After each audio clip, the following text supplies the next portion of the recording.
again today for another video recipe. What we are going to prepare today are some Sicilian bell peppers, as my friend Giovanna that lives in San Diego gave me the recipe. So what you need for this recipe are red or orange bell peppers, and we have two that are already cut and one that we're going to cut together. This is about half a cup of breadcrumbs. We will see if we need more or less depending on the liquid that we will have in the pan. About half a cup of parmigiano, parsley, salted capers, rinse salt away, and then these are about 3 shot glass of water. Clearly Italian extra virgin olive oil and Italian sea salt. So just give me a sec to clear out and we will chop parsley and cut the remaining bell pepper together. So here we are. Remove seeds and inner ribbings from the bell peppers. Then just cut them in 4 pieces and rather large pieces, so that you will really taste real good the bell peppers flavor. Be careful not to chop off your fingers. Okay, I am going to just kind of halve the capers so that they'll release their flavor into this dish. Now Sicilian capers, like in this case, are perfect companion for bell peppers. And we're just going to roughly chop parsley, and we will be done fairly soon. So what we're gonna do, we're gonna warm up just a little bit, you don't have to fry them, our olive oil in a non-stick pan, quite a bit of olive oil, and then stir your bell peppers so they will all be coated with a little bit of olive oil. Add the water, cover with a lid on medium heat, and stew them until they are really soft. But we will go back to that in a flash. So we're done with the parsley and with our capers. So I'll move everything to our cooking station and we'll be back with you in a second. So we put our olive oil on the stove. It's not going to fry, basically. Bell peppers and capers,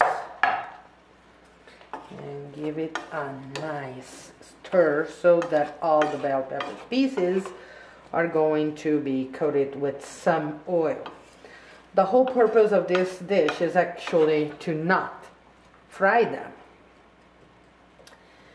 And then we will add some Sicilian sea salt, actually, and the water. Now we'll raise the heat until water starts to boil, and then we will lower it to medium-low, cover with a lid, and give it a few stirs here and there just to make sure that they will not need any more water. The reason why I always use and suggest capers preserved in salt is because that way you will only have the capers flavor added to your dish, instead of either vinegar or brine. The only thing you have to remember is to rinse salt away. That way your salt intake is going to be fairly normal, basically.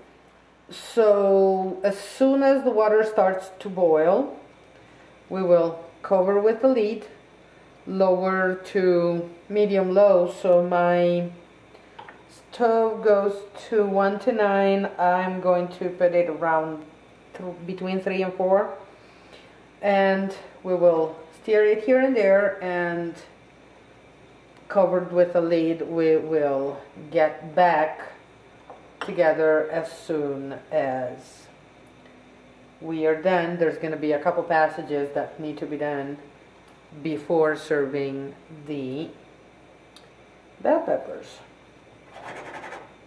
So if you want to speed up this process, you can actually use warm water, which makes it faster.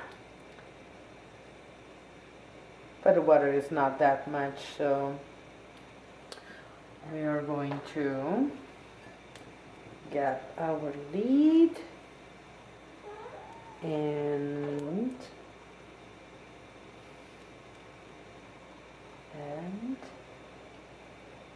all right, cover, lower, and we will get back together as soon as bell peppers will be pretty much done. Again, remember when you do this dish to come every once in a while to check that there's still enough water and that they don't stick to the bottom. So see you soon. And we are back. So let me take this off. Our bell peppers are done. Make sure with a fork that they are soft. Turn the heat off. See if it's good with salt. Then you have to add your breadcrumbs, which are supposed to absorb the liquid. And this seems to be quite enough, actually. Then we're gonna add some parmigiano. Actually, a quarter cup is probably even better than a half a cup.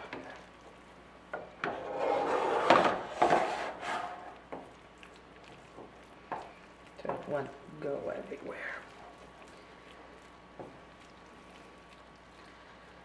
Okay.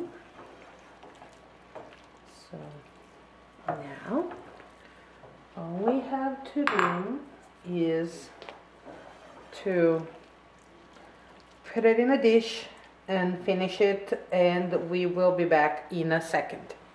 Okay. And here we go.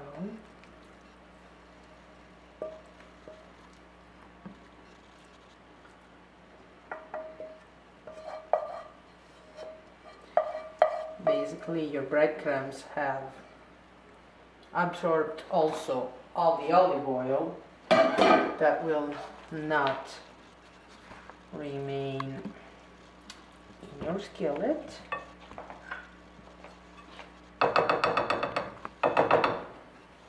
And sprinkle with your freshly chopped parsley.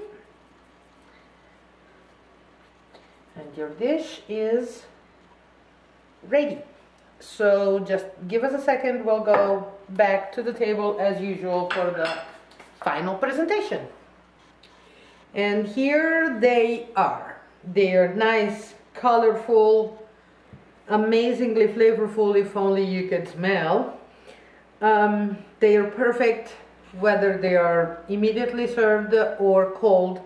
They are a great side dish for pork especially, and they are great even on a bruschetta. They're They're good on anything you can think of. My friend Giovanna also told me that her grandma often added sugar at the end of the cooking process to give the sweet and sour contrast. Now I haven't done that yet, so I didn't try it this time, but I will try it soon. I really hope you will give it a try, and I'm sure that if you will do that, you will not be disappointed. So thanks Giovanna for the recipe. A presto e buon appetito!